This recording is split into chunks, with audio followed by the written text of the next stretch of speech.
Hoje é semente do amanhã, para não ter medo que esse tempo vai passar. Oi, gente, sou Dani Campelo, estou de volta falando de educação biocêntrica, a pedagogia do encontro, esse encontro que nasce no Ceará. E vocês já viram todos os vídeos aqui nesse canal? Aproveita, se inscreve, deixa o seu comentário, diz o que você achou. A gente já falou de um monte de assunto e da experiência de diversas pessoas importantes para a educação biocêntrica aqui, na saúde, na educação, a história da educação biocêntrica.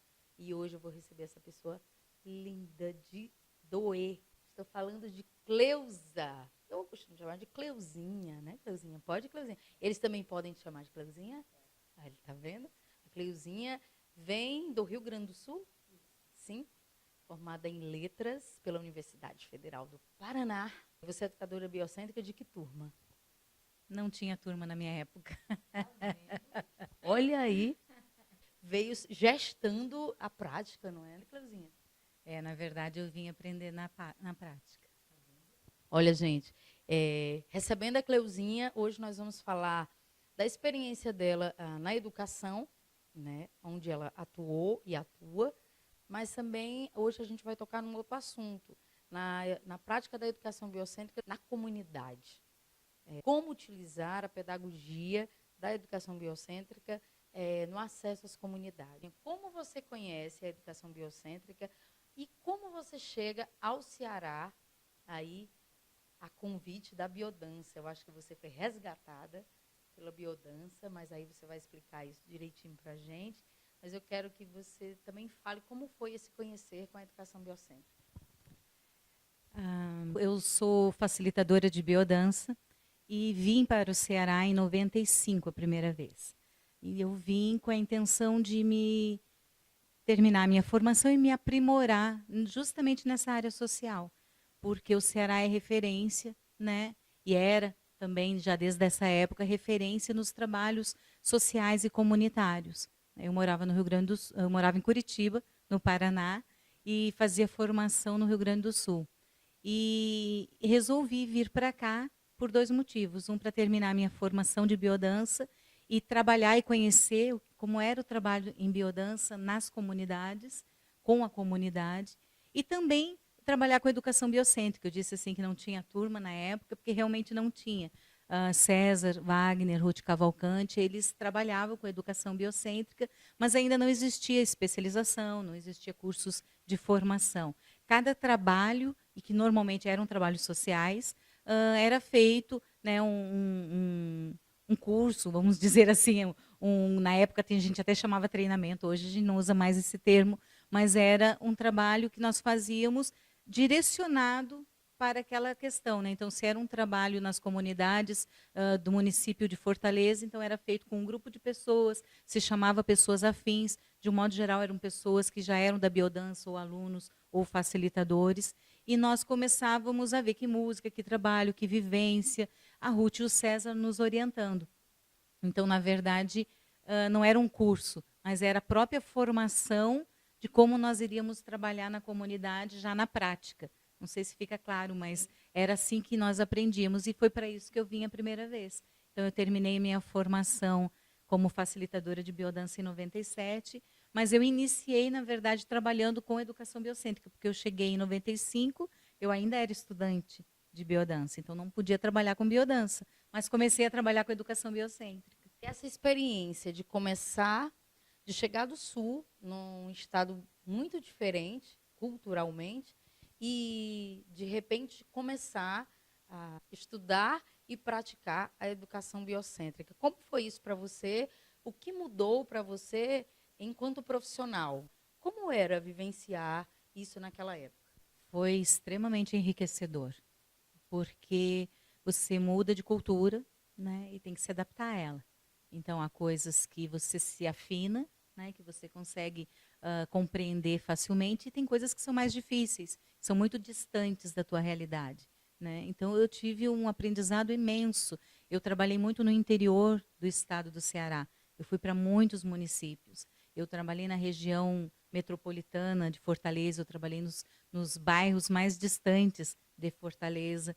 Então, isso me deu assim uma proximidade muito grande com o povo, né, com a população, né, da cidade e do estado do Ceará. Eu fui para o sertão, uma realidade totalmente diferente, desconhecida para mim. E passei a ter uma compreensão maior de muitas coisas, um respeito muito grande por esse povo, né? Um respeito muito grande por um povo que luta, né? E que faz acontecer, apesar de tudo. Então, o trabalho, para mim, como pessoa, eu não tenho nem como medir se como pessoa foi maior do que como profissional, porque eu me enriqueci das duas formas. Terminei a minha formação em biodança, já tinha trabalhado com educação biocêntrica durante 2 anos e voltei para o Rio Grande do Sul. No Rio Grande do Sul, eu iniciei meus trabalhos com biodança e educação biocêntrica. Eu comecei com os dois. E com educação biocêntrica, eu contei com uma pessoa que se tornou um grande amigo e parceiro, que foi Kleber Castilhos. Ele trabalhou comigo com muito carinho, com muita dedicação, em muitas escolas, em muitos municípios no Rio Grande do Sul. Na biodança, eu trabalhei também com muitos facilitadores, mas era uma carreira mais solo, né? E na educação biocêntrica, eu faço questão de lembrar desse meu amigo com quem eu trabalhei e que fizemos trabalhos lindos durante pelo menos uns 4 anos. Como profissional, esse trabalho se dava em que espaço? Era no espaço educacional, era no âmbito social?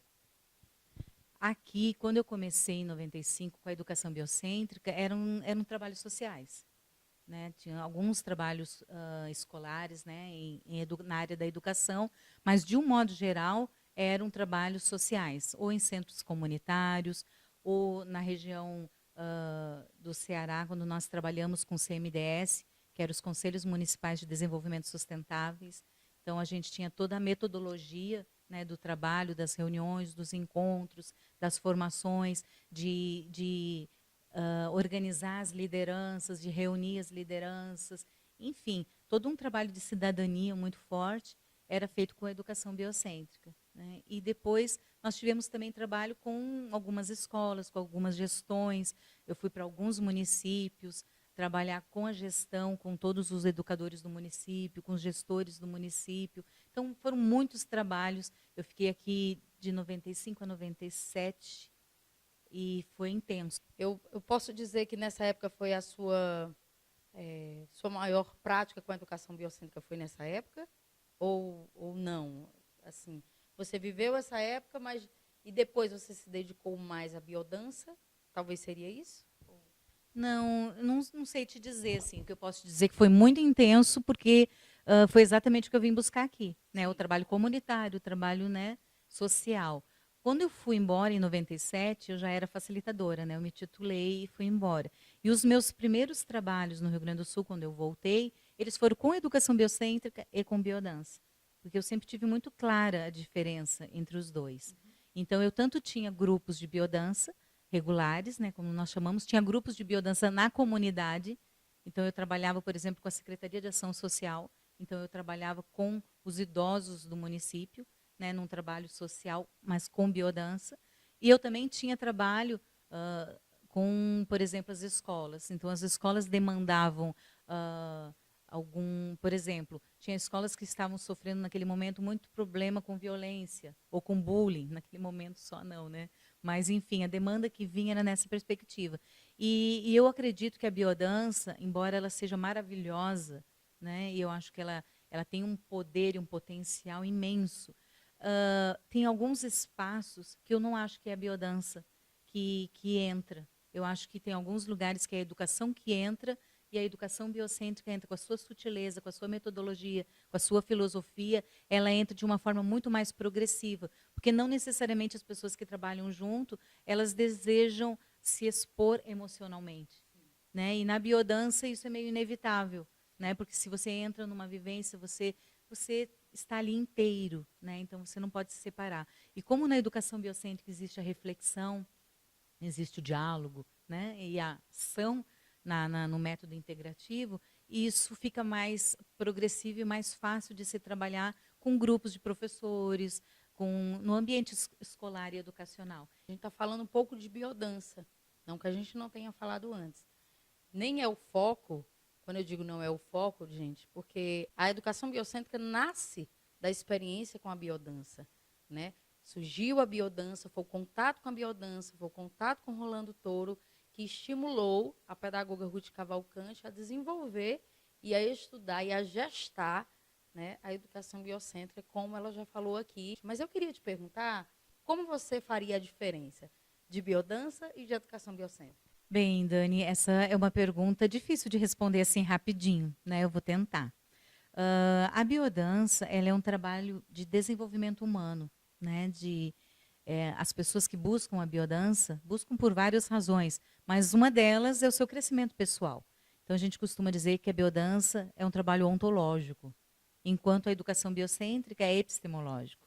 Na educação biocêntrica se busca e se pode buscar a construção de conhecimento, se busca a reflexão, e a biodança não. Né? Então, no trabalho de educação biocêntrica, porque eu disse que às vezes, em alguns ambientes, é mais interessante, vamos dizer assim, a educação biocêntrica do que a biodança.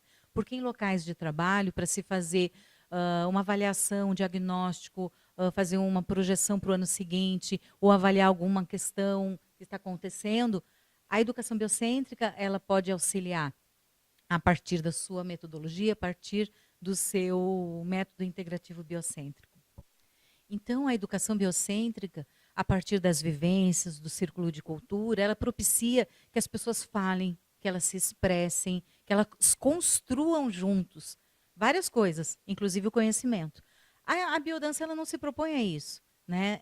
Quando o Rolando Touro criou a biodança, ele tinha justamente um outro enfoque, uma outra proposta, que era o trabalho com o corpo, que era a partir da corporeidade as pessoas se expressarem, se reconstruírem, se reverem, se reconectarem consigo, com o outro, com o planeta, né, com as pessoas. Então, é uma outra perspectiva, é uma outra proposta, é uma outra intenção. E eu acredito que as duas são maravilhosas, mas eu tenho muita clareza de que, em alguns ambientes, a biodança ela pode ser invasiva. Né? Porque não é todo lugar que as pessoas querem se expor. E, inevitavelmente, num ambiente em que você está trabalhando sentimentos, que você está trabalhando vínculo, né? Emoções acontecem. Né? E, às vezes, as pessoas não estão disponíveis a isso, num ambiente de trabalho, porque o objetivo é outro. Que agora eu fiquei pensando que eu só falei a diferença. Né? Mas a grande semelhança das duas é o princípio biocêntrico. É o princípio que norteia, né, tanto uma como outra. É o cuidado, o respeito com a vida, né, que há nas pessoas, nos ambientes, nos grupos, nas organizações comunitárias ou não. Né? Então, esse princípio ele é levado muito a sério em ambas. Como você acha que a educação biocêntrica norteia os trabalhos sociais, sejam eles aí com intenções diferentes?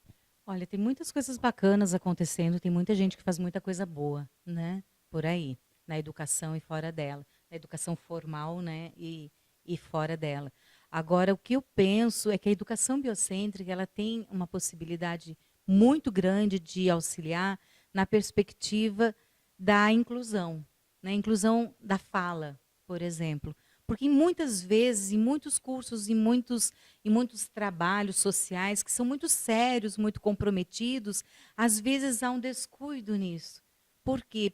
Pela metodologia mesmo. Né? Então, assim, há trabalhos muito bacanas que às vezes descuidam da inclusão, porque nem todos falam, nem todos participam. Há pessoas que têm bloqueios, que têm dificuldades com a fala, com a expressão, do se colocar, de achar que o que tem para dizer não vai ser tão importante, ou achar que não tem com o que contribuir. E a educação biocêntrica vem com uma possibilidade muito grande de reverter isso, na perspectiva freiriana, né, do Paulo Freire, que é a questão de, sim, todos têm algo para contribuir, todos têm algo para dizer. E fortalecer a identidade dessas pessoas, né, agora chamo Rolando, né, para que as pessoas possam realmente participar e se sentir, né, seguras de que o que elas têm para dizer não é bobagem, que o que elas têm para dizer pode sim contribuir, pode gerar uma conversa, uma reflexão extremamente profunda. Então, a educação biocêntrica, ela propicia, eu acho que uma das primeiras coisas que me vem à cabeça é isso, é a inclusão da fala, da reflexão, da participação efetiva das pessoas.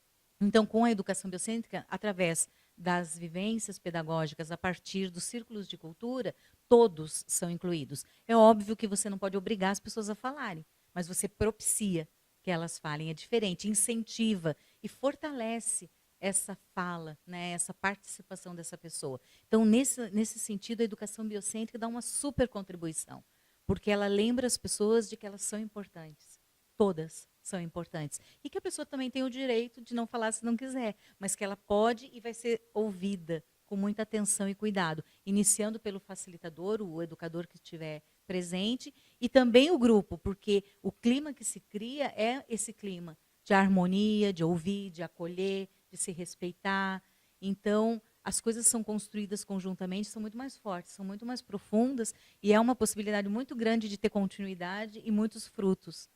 A Cleuzinha, ela perpassa pela educação, pela biodança, pelo social, é mestre em linguística, é isso? Então, ela perpassa por muitos grupos, mas agora chegou a hora da gente acessar outros grupos. Então, eu queria que você terminasse esse nosso encontro, esse nosso papo, falando um pouco de como você acha que a modernidade, o povo de hoje em dia, pode cultivar essa nova forma de estar nos grupos, no social, na saúde, na educação, enfim. Bem, Dani, você só faz perguntas difíceis. Bom, eu acredito que o diálogo ele seja importante sempre. O diálogo ele pode acontecer da forma como nós estamos, nos olhando e podendo nos tocar, como ele pode acontecer de uma forma virtual. E eu acredito que ambas elas têm que ter respeito, cuidado, conteúdo, né? Agora, a diferença enorme é que no meio virtual a dimensão e o alcance é infinito. A gente perde a dimensão do quanto a gente alcançou, enquanto em grupos pequenos a gente tem um menor alcance. Então, eu acredito ser muito importante a gente aproveitar as mídias, aproveitar o mundo virtual para semear amor, né, e coisas boas e bonitas que a gente faz, porque de coisas ruins tem bastante já na televisão. Eu quero lhe agradecer, Cleuzinha. A Cleuzinha foi muito importante em todo esse trabalho que a gente fez, por diversos talks e diversas partilhas, e receber você aqui para você falar da sua experiência e da sua contribuição com a educação biocêntrica no Ceará, no Rio Grande do Sul, com a sua contribuição na biodança, mas principalmente de você enquanto ser humano que partilha e que convida as pessoas a estarem perto de você todos os dias. Isso sim é gerar vida. Muito obrigada. Manda um beijo pro povo ali, ó. Eu agradeço também essa oportunidade e desejo que todas as pessoas que se sentirem de alguma forma curiosas, pelo menos, busquem conhecer um pouco mais a educação biocêntrica e a biodança. Esse é o meu convite. Obrigada. Eu quero, em uma palavra. Cleuzinha por Cleuzinha, quem é você? Vai? Depois eu faço a edição. Cleuzinha por Cleuzinha, quem é você? Um ser humano tentando se melhorar a cada dia. Muito bom, Cleuzinha e família. O que você acha disso? Família faz parte da gente. Cleuzinha e educação biocêntrica. Esperança. Olha, tá vendo? Gente, vale a pena vocês verem esse vídeo todo, e todos os que estão aqui, eu agradeço muito pela partilha de vocês, pela companhia, pelo diálogo, pela aprendizagem. Espero que vocês tenham curtido. Deixem aí os comentários, eu busco a Cleuzinha para a gente responder aqui diretamente, viu? Beijo, beijo, Cleuzinha!